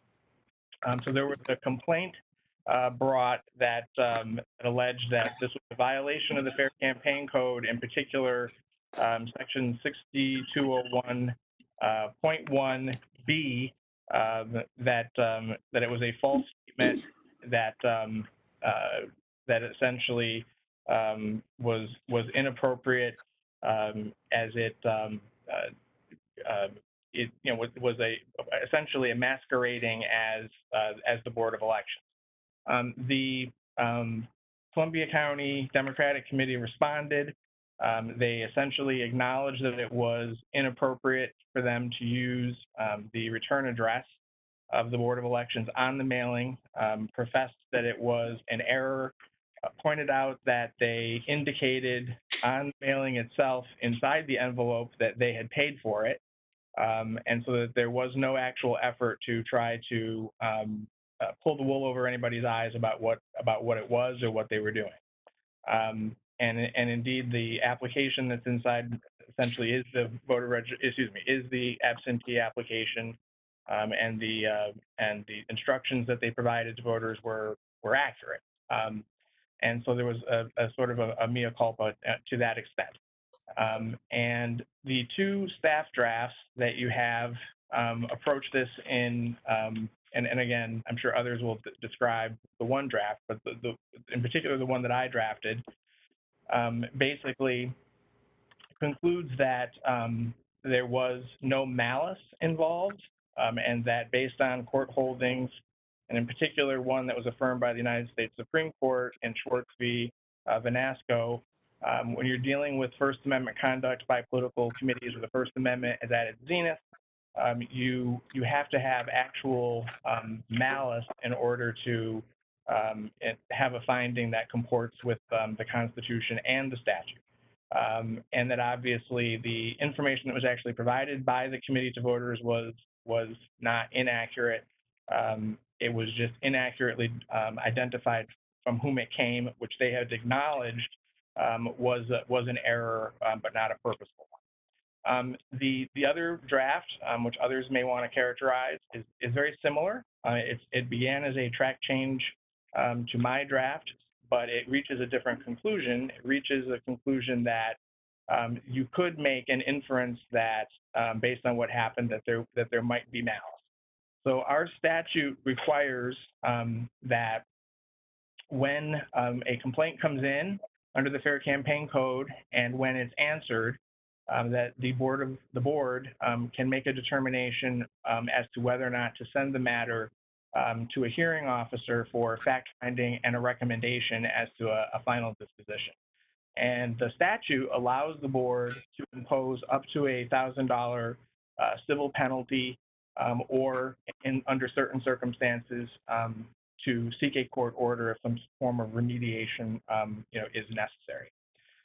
My draft essentially concludes there was clearly no malice. While there was something that occurred that should not have, it doesn't warrant fact-finding. There's no possibility of malice. The other draft finds that fact-finding, I think, could come to a conclusion of sufficient falsity that there. Just to add just a couple missing facts, I think that Brian inadvertently left out, was the fact that this committee also filled in information on this application that was supposedly only filled in by the board. And also they used the official election year insignia. I'm sorry, Kim, I had some trouble hearing you when you spoke. Cannot hear you. Yeah. Yeah, I don't know what's happening. Yeah, I'm getting a lot of feedback from you. There are a lot of people who are unmuted, and therefore the feedback is being generated that way. If the people who are not speaking muted their phones, there'd be less issues. I'll mute everyone right now, and then Kim, if you can unmute your phone. Bingo. Oh. Go ahead. My only point was that in addition to the facts that Brian laid out, there were also this committee did also fill in parts of the application that said for official board use only, and they did use the election mail insignia that only official election personnel are allowed to use, the boards of elections. So that's in addition to the return address stating that it's coming from the Board of Elections. So there were other facts and circumstances leading to the conclusion that it was intentionally deceitful. And if I could just add to that also, I think it's a critical point. Brian had mentioned the Vanasco case, but I think there's some language in that case. First, a critical distinction here is we're not talking about speech regarding a public figure or a candidate. We're talking about whether or not something truly came from a public entity or not, and what the purpose behind that was. But critical language in the Vanasco case is the following. It says, calculated falsehoods are of such slight social value, no matter what the context in which they are made, they are not constitutionally protected. So in reading the response from the chairman of the Columbia County Democratic Committee, candidly, I think they do a little doublespeak and talk around as to how the error occurred and who didn't review what, et cetera. But there is a definite consideration here that it was done intentionally and with malice to deceive people as to what the origin of this mailing was. And so clearly, as Brian said, we diverge in what the ultimate suggestion is, and the board can ultimately determine what approach to take. But I think clearly there is clearly an indication that malice could have been there, and that could be ascertained one way or the other. So can let me ask a quick question, and trying not to let any political priors push me one way or the other. We obviously should take election misinformation quite seriously, but given that the content of the envelopes was accurate, could somebody just speak to what malice would have accomplished for them? Is the idea just that they would get higher rates of return if people viewed this as official, or could somebody just speak to what the potential chicanery might have been aiming at? Well, again, I think the issue is to whether or not there was an intention to deceive the public as to what the origin of it was. While there's certainly some language on the bottom of the letter that says it was paid for by the Columbia County Democratic Committee, it's very small and it's not prominent at all. And when you look at the outside envelope and the inside materials, the argument can be made that a member of the public would say, "Oh, this is official," and I think that the issue can be whether or not that was done intentionally to lead people to believe that it would be an official thing, so that and frankly that more people might be apt to respond. Again, that's an issue of fact to be found, and I'm sure the Board of Elections, the four commissioners can determine whether or not they think it should go to a hearing or not. Okay, I just wanted to know what the malicious intention then. The idea is the malicious intention is to, in the sense, goose response rates by making it an official mailing, I take it? Just to add to what Bill's saying, I think part of it is also the confusion surrounding this election. You had many executive orders requiring different things to be sent by the boards of elections at various times, postage paid, not postage paid. I think that throwing something in there pretending to be another mailing from the Board of Elections does in fact create confusion and mislead the individual voters that to think that it was something in the whole chaoticness of this election that was officially sanctioned. So that adds to the confusion surrounding this particular item. And I do believe the official election mail insignia, I mean, no one is authorized to use that on their envelopes unless they are an official entity. That's certainly the case. I don't see what the point of a hearing is. The county committee seems to acknowledge that it made a mistake in doing this. I think that we should make it very clear that it is inappropriate to use the Board of Elections return mail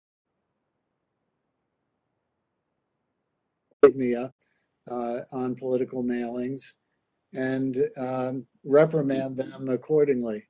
But I don't think that there's anything to be served by sending this out for a hearing. So what I would suggest, if we could reach agreement on that fundamental conclusion, that we send this back and try to get language to that effect. Well, can I just weigh in a minute on that, Commissioner? I think, I appreciate Brian's conclusion that there's no malice here based on what's in front of us. But I think the whole purpose behind a fair campaign code hearing is to allow the parties to make their case and to have a hearing to determine whether or not there is some, in this case, malice that was intended by the mailing that went out. I think to reach that conclusion right now with just what we have in front of us. I mean, there's somewhat, you could call it a self-serving letter from the Columbia County Democratic Committee saying, oh, it was a mistake, we didn't mean to do it. But I think that the point of a fair campaign code hearing itself, which would be conducted if we have one by a hearing officer that's been pre-selected. By the way, we have a couple hearing officers I know that are available who work not for us per se, but are, independent contractors of the board. But the point of the hearing would be to, allow the parties to make their case as to why they think this is a violation or why not. But it seems to me this discussion we're having right now is really the point of a hearing, is to allow people to make their case in front of a hearing officer. What would they add, Commissioner, that isn't already a fact that's before us? I'm not sure. It seems to me that all you want to do is push this for political purposes, because you're unwilling to just work out a text of a resolution that basically acknowledges that an error was made here. Well, I'm not unwilling necessarily, Commissioner. I'm just trying to point out that I think that if we're discussing why we have fair campaign code hearings, it's because there are parties that have different opinions, and it's much like a court hearing where you allow the parties to come in and make their case in front of a hearing officer who will then resolve the matter that we can then take a look at. I mean, if we're not going to get agreement today on doing something with a fair campaign code hearing, I'm certainly willing to discuss something else. But I think it's clear something wrong happened. It was acknowledged, as you said, by the Democratic Committee itself, that they made an error. It's a serious error to me in the sense that it's an official insignia that was put on the return envelope that we're discussing here today.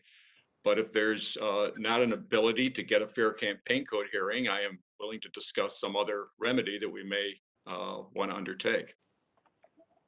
Doug? Go ahead, Commissioner. Before we get to that point, you made the comment that Peter's goal of asking for a hearing is to advance some political agenda or cause. We're the partisan people.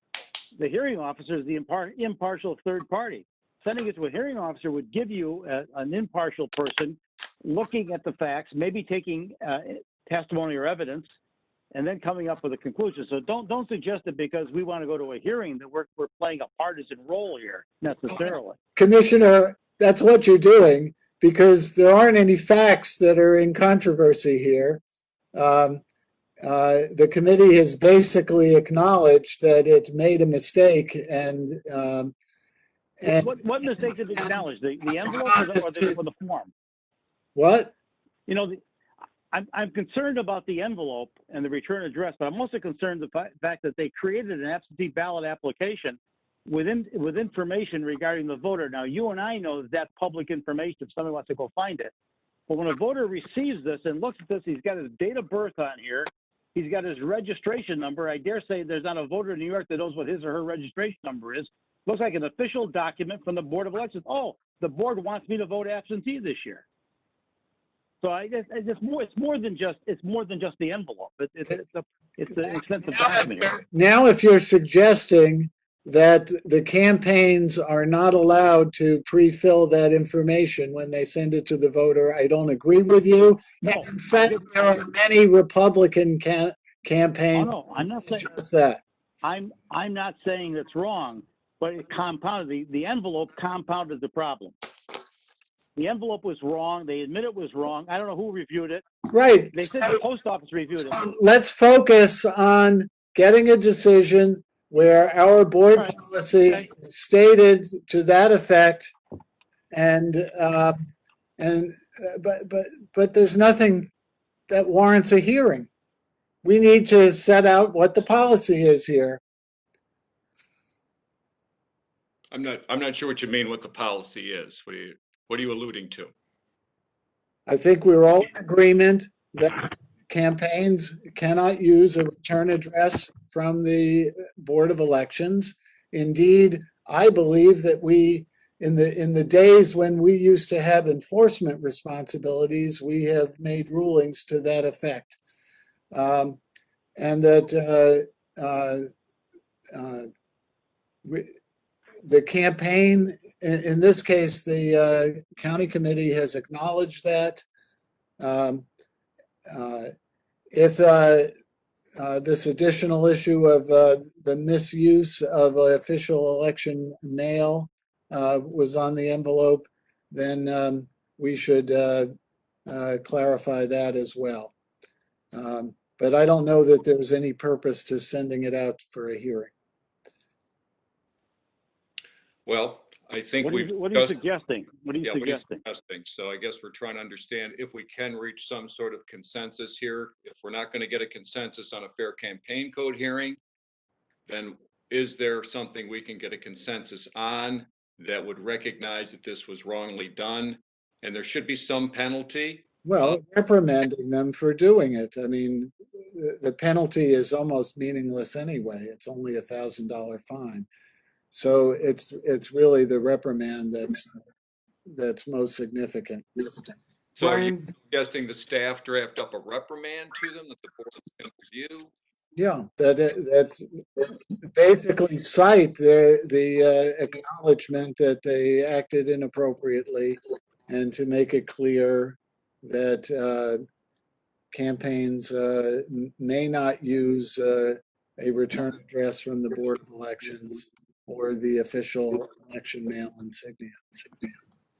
And Brian, sorry, we have reason to believe, or you're confident that this practice was discontinued, right? I mean, we don't just have their letter acknowledging a mistake, but that plaintiffs have pointed out that this is not going on anymore.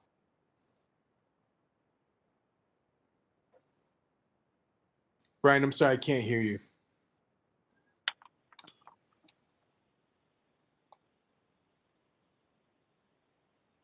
I'm sorry, can you hear me now? Yes. I got a little confused when Cheryl muted me. The committee in its letter indicated that they regret the inadvertent error of the return address and will ensure that it does not happen again in future mailings. Obviously, a reprimand would tell them not to do it again. I mean, it would be, you shouldn't have done it, and we're telling you don't do it again. I'm sure would be a part of any reprimand. I would point out, just for the factual record, that the outer envelope upon which the communication from the committee went to the voters did not include the official election mail insignia. It was on the return envelope that would go back to the Columbia County Board of Elections, which was correctly addressed to the Columbia County Board of Elections. It had the official election return mail insignia on it, and that envelope would have had a ballot inside of it. All right, and I would agree that that is a proper use of the official election mail insignia. So I appreciate you clarifying that. Yeah, I haven't said much, only because there's construction going on in someone's apartment here, and I didn't want to overwhelm the meeting with noise. But at this particular point, having listened to all the dialogue, I am going to vote not to bring this to a hearing, and I assume that Doug is going to vote that way too. And I think looking for an alternative solution is where we should go. I believe there's a reprimand in that we need right here, that we should draft it. Then maybe get the two councils to draft it and bring it back to the board so we can send it to the committee.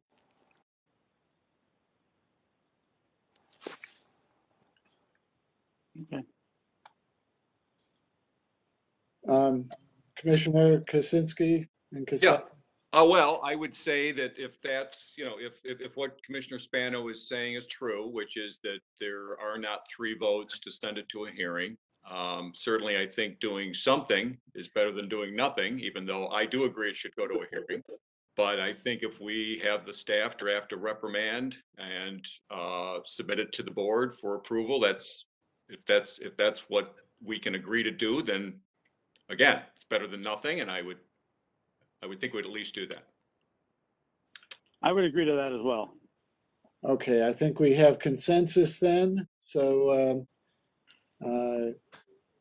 Kim and Brian, I think you understand the mandate here. Brian, I see your lips moving, but we don't hear you. Yes, sir, we understand the mandate. Okay. We have bridged bigger gaps than this. I'm sure we'll be successful in coming back with a product that we can all agree on. All right. Okay. I think that completes our regular agenda. Should we discuss a potential next meeting date? Sure. Todd and Bob, do you have anything in mind?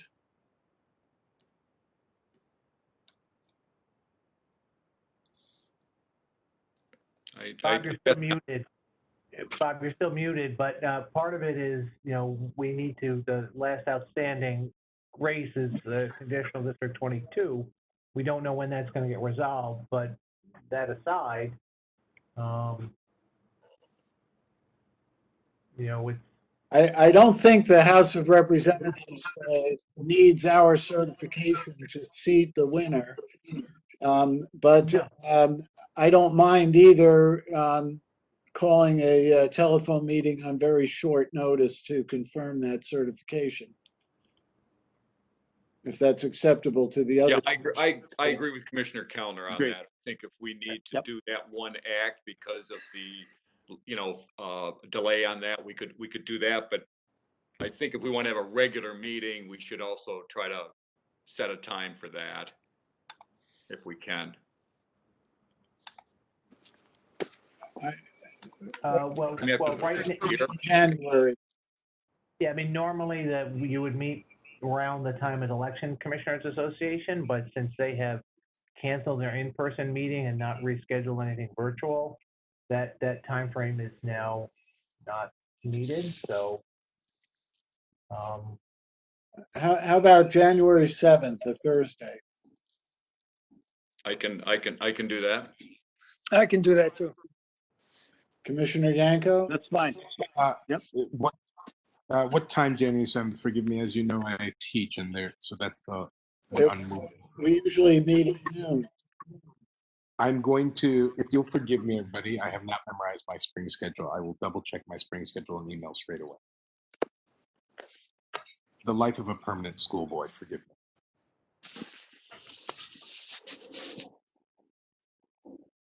Bob, you're still muted. My phone is green, but I realized when Cheryl muted all, I didn't do that. Sorry. Is it our intent to do both meetings at each session, at public financing or not? And then do we publicly announce one starts at some time and the other one starts at a different time? Just so that we know how to announce these and the public has an idea, if they only care about one portion or the other, when to dial in. And if you don't know that, that's fine, but it's kind of what Todd and I talk about, trying to figure out what do we do to announce these things. I suggest that we announce them together. And we do a combined agenda just like we do for the Board of Canvassers when we meet as Board of Canvassers. And do you want to do one first and the other one second, maybe? I think Todd should work that out when we put the agenda together.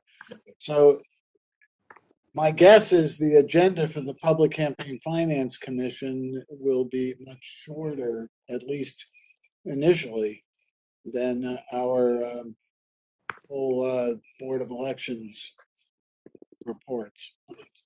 Yeah, my hope is that our other two commissioners on board. I think we're kind of, limping along right now as a Public Finance Commission. As I understand the law, the Public Finance Commission chair, for example, is to be picked from the 3 commissioners that are outside the State Board of Elections. So I think we're really, well, Commissioner Yanko, you're eligible, of course, but I think until we get the other 2 commissioners on board, I'm somewhat reluctant to have a chairman appointed until you guys are all together, and it's difficult to really have formalized meetings. So I'm hopeful that'll get resolved between now and then, and we can have a more formalized process. But I'm fine if Commissioner Yanko joins us for purposes of discussing the public campaign financing at our next board meeting. However that's structured. Yeah, I would say I have no machinations on the chairmanship, but I do think we should get going so that, as you know, we've been making noise about my counterpart time. So if we can start our meetings, and even if we need delay the question of who's the chairman, that's totally fine. So I think that means I take up your invitation, Commissioner Kaczynski. Sounds good. Okay.